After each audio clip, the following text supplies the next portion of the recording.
नमस्कार दोस्तों, मैं मनोज सिन्हा आपके साथ रूबरू हो रहा हूं। कल हम लोग चर्चा कर रहे थे मार्गदर्शन,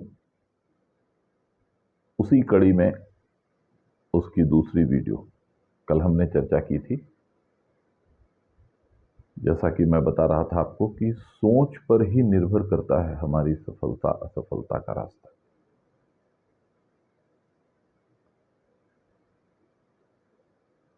मैं एक निवेदन करना चाहता हूं आगे बढ़ने से पहले। यदि मेरे चैनल को सब्सक्राइब नहीं किए हैं तो प्लीज सब्सक्राइब कर दीजिए और बेल आइकन को दबा दीजिए, ताकि मैं कोई भी बात कहूं, कोई भी वीडियो डालूं तो आपके पास वो वीडियो तुरंत पहुंच जाए। मैंने कल दो बातें कही थी। मैं कोई महात्मा, गुरु या प्रवचन देने के लिए नहीं आया हूं। जीवन के रास्तों में चलते हुए जो मैंने अनुभव किया है उसी के बारे में आपको मैं बता रहा हूं।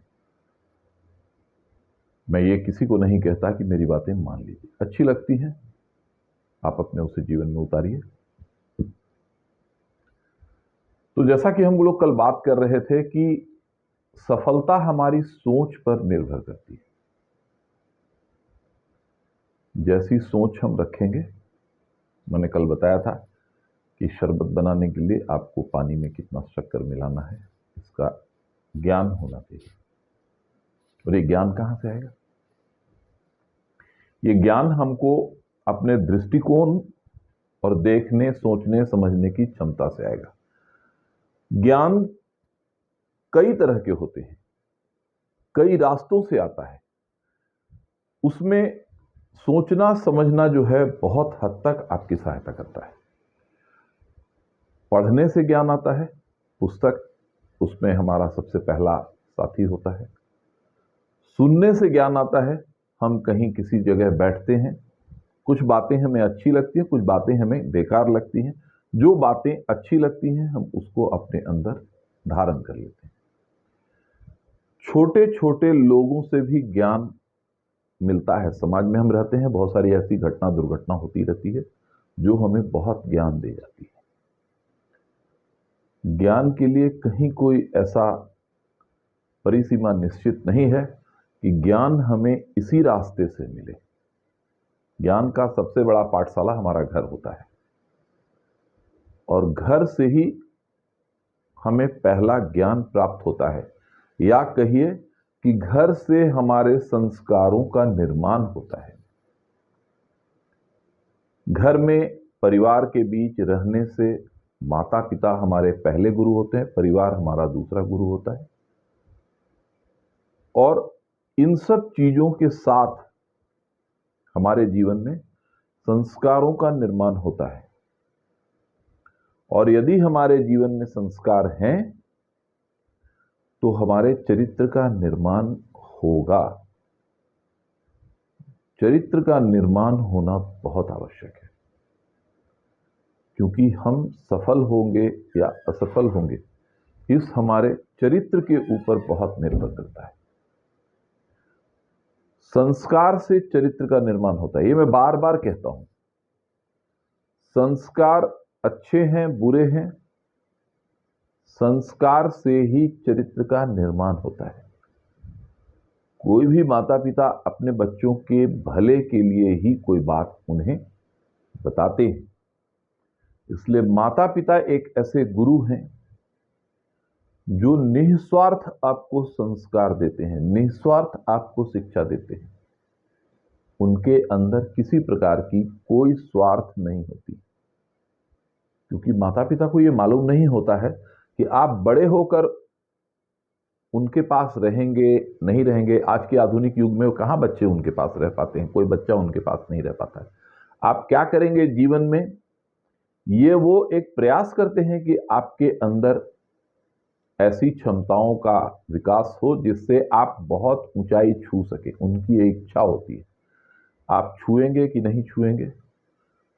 आपके अंदर उनके द्वारा दिए गए संस्कार का क्या स्थान है, आपके सोचने समझने की क्षमता में, दृष्टिकोण में कितना उत्थान आया है, इन सब बातों पर निर्भर करता है। आप जीवन पथ पर चलते हैं बहुत सारी बातें आपको मालूम होती हैं, बहुत सारी बातें आप सीखते हैं, बहुत सारी बातों की जानकारी होती है।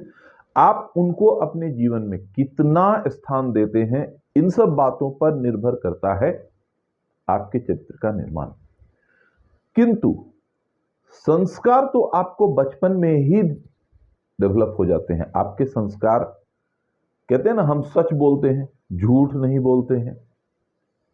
ये संस्कार भी बचपन में ही माता पिता अपने बच्चों को दे देते हैं। आप अच्छा काम करते हैं, ईमानदारी से करते हैं, आप ईमानदार होंगे, बेईमान होंगे, ये संस्कार भी हमें माता पिता से मिल जाता है। मैं अभी उन बातों पर चर्चा करूंगा जो बातें हमारे जीवन में सकारात्मक सोच का निर्माण करती है।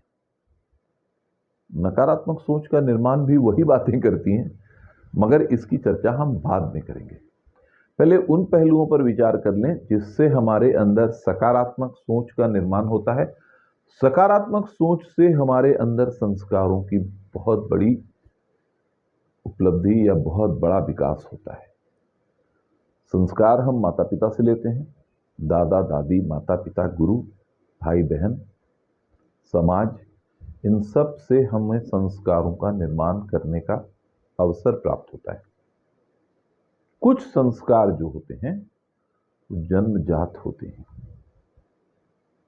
मैंने कल के वीडियो में यह चर्चा की थी, आपकी सफलता असफलता आपकी सोच पर निर्भर करती है, सोचने समझने की क्षमता पर निर्भर करती है, देखने के नजरिए पर निर्भर करती है। उसी प्रकार आपके संस्कार का निर्माण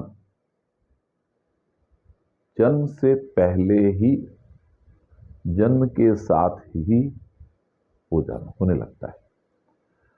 और एक बात मैं आपको यहां पे बताना चाहता हूं कि हमें कैसी संतान चाहिए या हमारा संतान कैसा होगा, हम बहुत कुछ इस पर भी पकड़ रखते हैं। हम जैसी संतान का निर्माण चाहते हैं, हमें जैसा संतान चाहिए होता है, उसके हिसाब से उसकी पूरी पूरी जिम्मेदारी हमारे ऊपर होती है। हमें अच्छा संतान प्राप्त होता है, इसकी जिम्मेदारी भी हमारी होती है। हमें अच्छा संतान नहीं प्राप्त होता है, इसकी जिम्मेदारी भी पूरी पूरी हमारी होती है। इसके लिए कोई दूसरा उसमें ये नहीं होता है, उत्तरदायी नहीं होता है। सारा उत्तरदायित्व, हमें लड़का मिलेगा, लड़की मिलेगी, हमें अच्छा लड़का मिलेगा, अच्छी लड़की मिलेगी, हमें खराब लड़का मिलेगा, खराब लड़की मिलेगी, हमारा ध्यान रखने वाला संतान हमें प्राप्त होगा, हमारा ध्यान नहीं रखने वाला संतान प्राप्त होगा। ये सब कुछ हमारी इस सोच पर निर्भर करती है। अब ये सोच कहां से आएगी, कैसे होगी, हम क्या करेंगे कि हमें अच्छी संतान का प्राप्ति होगी और हमारा संतान उन गलतियों को नहीं करेगा जिन गलतियों को हमने की है। बहुत सारी बातें ऐसी होती हैं जो व्यक्ति के एक खास उम्र के बाद उसको एहसास कराती है कि हमने ये व्यवहार अच्छा किया या बुरा किया। उस उम्र में आने के बाद ही आप ये समझ सकते हैं कि हाँ, जो मैं कह रहा हूं उसमें कितनी सच्चाई है। वैसे साहित्य की दुनिया में ऐसे बहुत सारी पुस्तकें उपलब्ध हैं जिनको पढ़ने के बाद आपको ये मालूम पड़ेगा कि संस्कार का निर्माण कैसे होता है। सनातन धर्म संस्कारों की एक बहुत बड़ी खान है। क्षमा कीजिएगा, मैं धर्म की चर्चा यहाँ पे नहीं करूँगा, धर्म की व्याख्या नहीं की जा सकती है, मैं एक छोटा आदमी हूँ, उसकी व्याख्या नहीं कर सकता हूँ। मैं सिर्फ आपको ये बेसिक बात बता सकता हूँ कि कैसे हम अपने संतान के अंदर अच्छे संस्कार का निर्माण कर सकते हैं। और ये सब कुछ हमारी सोच पर निर्भर करता है।